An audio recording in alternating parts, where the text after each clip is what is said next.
think the biggest difference that I see right now, obviously more commitment, but what I think is there's been an exponential increase in the availability of game-changing technology in the last 5 years that wasn't available a decade ago that could revolutionize the way that we monitor and protect biodiversity.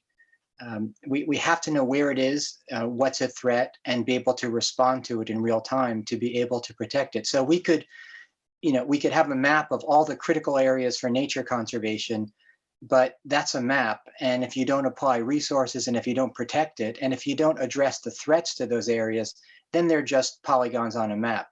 And so as I speak, we've got our new technology, TrailGuard AI, that uses Intel's advanced computer vision chips, 14 computers in one in a camera, with a new version coming out next week.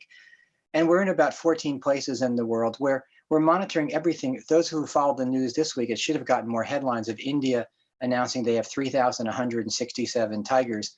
No confidence intervals on that, but that's okay. It's probably close to that. But that's remarkable. They've doubled the number of tigers in 12 years. In Nepal, they've done it 3 times.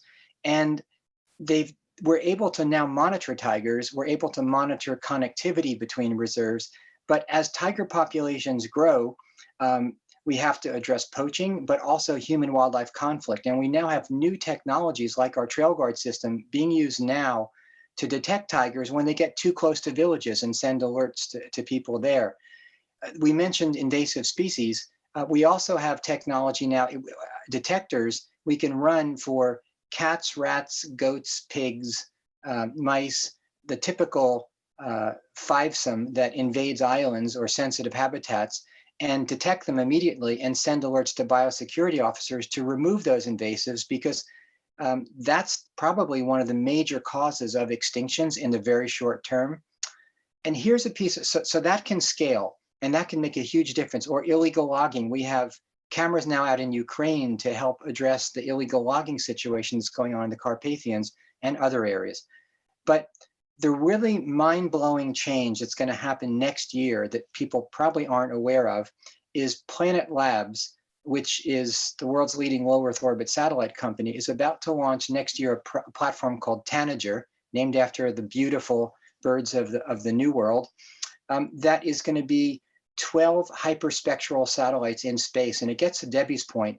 For the first time, we will be able to monitor biodiversity from space, because we will be able to see and identify either every canopy species on Earth to either its species or genus, and look at changes. And there'll be full transparency, because we can monitor the spread of oil palm plantations, pulp and paper, rubber, et cetera, with a cadence that will give us the time frame, the data that we need to make good decisions and to see who's violating the trust of the world by saying they're protecting things.